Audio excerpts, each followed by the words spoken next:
est présent sur la COP au travers de partenariats que nous avons avec d'autres entreprises. Je pense en particulier à Helios Light, qui est une entreprise d'énergie solaire avec laquelle on développe un démonstrateur de trackers solaires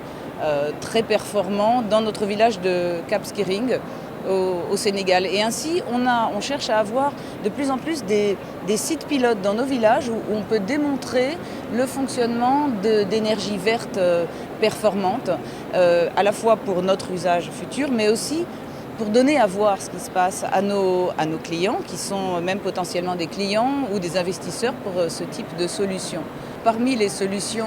qu'on cherche à développer, on a initié un partenariat avec AgriSud, qui est une ONG de développement international, et on cherche à accompagner des petits producteurs autour de nos villages, alors au Sénégal, mais aussi au Maroc, au Brésil, en Indonésie, pour les mettre en capacité de nous livrer des fruits, légumes,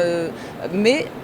cultivés selon les principes de l'agroécologie. Donc on développe l'agroécologie, on essaye de relocaliser la production autour de nos villages et ça nous permet aussi d'avoir des produits frais, locaux, de saison et riches de sens pour nos clients sur les buffets. Ça c'est une illustration, mais il y a beaucoup d'enjeux. Le tourisme est territorial, il est au confluent de nombreux enjeux, qu'ils soient liés bien entendu au transport, mais aussi à la construction, à l'alimentation,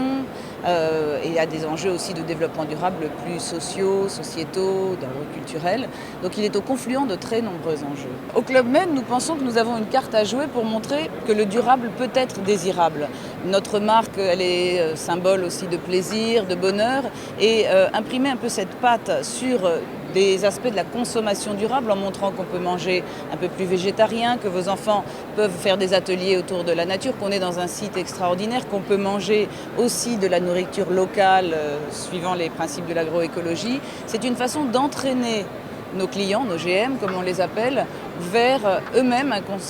on l'espère, un comportement légèrement modifié au retour parce qu'il y a cette patte, ce n'est pas que austère et un peu difficile de changer ses comportements.